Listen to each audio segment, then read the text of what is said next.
The 2020-2021 season is shaping up to be one of the most influential in NBA history, and that got me thinking, what are some players that need this season to shape or diminish their legacy, right?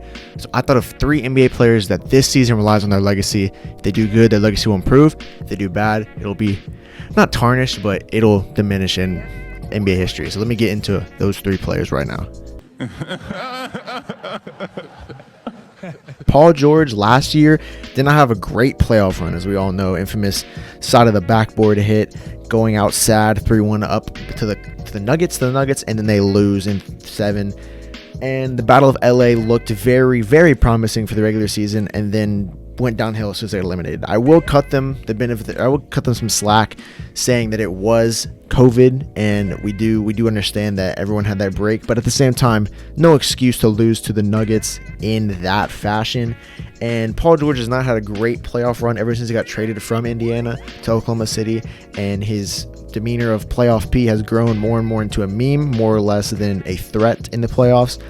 And in my opinion, if this season he does not show us something that is anywhere near his Indiana numbers, I think his legacy will be known as a great regular season player, but in the playoffs he cannot get it done.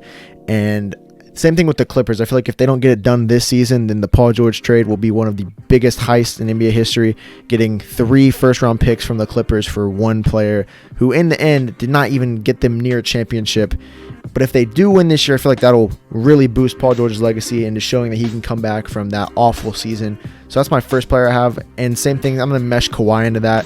Not really legacy losing, but will tarnish a little bit if he can't even make it to the finals with Paul George and that team that they had, adding Serge Ibaka. So that's my first player.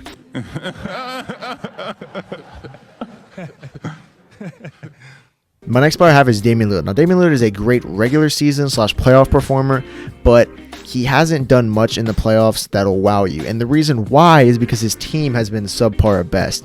His second option has always been CJ McCollum.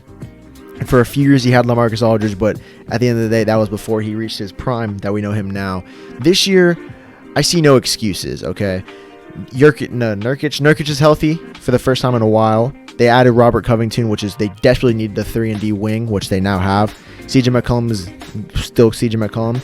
And Damian Lillard is playing at a All-NBA, best point guard in the league level, okay? They have depth with Gary Trent Jr. off the bench. They have a lot of great players off the bench that can come and help them. And I feel like their ceiling is Western Conference Finals, okay? And I feel like if it's anything under that, that'll really take a hit to Dame's legacy, because before this, it was like a LeBron and Cleveland scenario. Dame had no help. We all knew he had no help. He was in a stacked Western Conference. But this year, he has everybody that he needs. He has center healthy, 3-and-D, CJ at depth. And that is basically really pretty good. I'm not expecting them to make it to the finals, of course, because I think the Lakers will make it to the finals. But I feel like a Western Conference Finals berth is what they're aiming for. I feel like if they make it to the Western Conference Finals and they get eliminated, that'll be a good season for the Blazers. And even though that's not what they hope, but I feel like that is what this team's ceiling is. And I feel like if they get anywhere below that, especially with how the Clippers played last year, I feel like it'll be a disappointment and a tarnish on Dame's legacy. But I have faith that they'll get it done, and I feel like Dame is built for that. And now he finally has some good pieces around him to help him win that, or at least get past the second round. He was only been in the conference finals twice or once, I think, and I hope he can get there again. That'll really boost his legacy in the future. You said Natalie. And last but not least, I have Giannis. I feel like I'm not gonna go too in depth with this, because we all know for the past 3 or 4 years, Giannis has been the only real number 1 option on that team. Okay. I refuse to count Chris Middleton as a second option. He had one good game last year in the playoffs against Miami whenever Giannis got hurt, but I still refuse to trust Chris Middleton with the ball in the last scenario, or at least to help them win the game. And I feel like the Jrue Holiday signing really did impact their team. I feel like they still need a lot more help though, but I feel like this is there's no more excuses for Giannis. We've all been saying that Giannis needed a playmaker and shooters around him. He has that. He has Jrue Holiday, who is known to not really be a great 3-point shooter, but he's decent, okay? He's better than Eric Bledsoe was. He can create for Giannis. He can create for the rest of the team. And the team's success for Giannis is get him shooters, and that is what they did. They had a Chris Middleton. They should have had Bogdan, but we're going to pass over that. But I feel like this year there's no excuse for Giannis to not make it to the finals, okay? I feel like they're better than the Nets. They're better than everyone else in the Eastern Conference, in my opinion, unless Boston makes some leap, which I really don't see them making unless they trade Kemba, because I don't see how that's going to work. But I feel like there's no excuse now for Giannis to not make it to the finals. And I feel like if he doesn't make it to the finals, he's gone. So, and even if he does make it to the Western or Eastern Conference Finals, he loses to the Nets. That is even more going to tarnish his legacy in the future, that he can't bring a team to the finals without a super team, apparently, because he's probably going to go to Miami if that happens.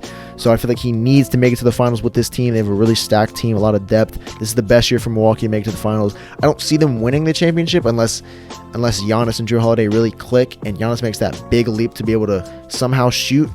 But I don't really expect that. I feel like Giannis is at a good point right now where he doesn't need to if he has pieces around him.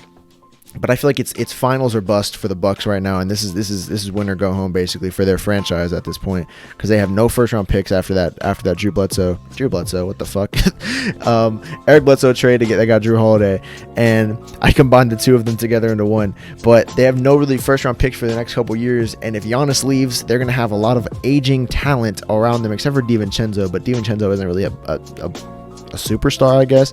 So they're gonna have to really impress Giannis this year, make him sign that super max. Hell, by the time this video gets uploaded, he might have already signed the super max, and none of this even matters. But in my opinion, this is a big season for Giannis to prove that he can be a franchise player. I mean, he already is a franchise player, but to just show that he can make it to the finals, he has all the tools around him. No excuses. Same thing like Dame, no excuses. All right, y'all, if y'all enjoyed that video, leave a comment what y'all thought of my predictions, and leave a like if you enjoyed it. And I had a video idea, but I don't know how I'm going to do it. Let me know if y'all like this. I was going to restart the NBA from 2000 in 2K and sim it and make it kind of like a storytelling type of thing, where it's just like me going through and seeing what would really happen. I feel like that would be interesting, because NBA doesn't start for another month, so I thought until then I could do that. So just let me know what y'all want to see and what I should add to the setup. Of course, nothing really changed, I guess. Everything's still the same. I got these instead of the jerseys. But until next time, I hope y'all enjoyed, and I'll see y'all.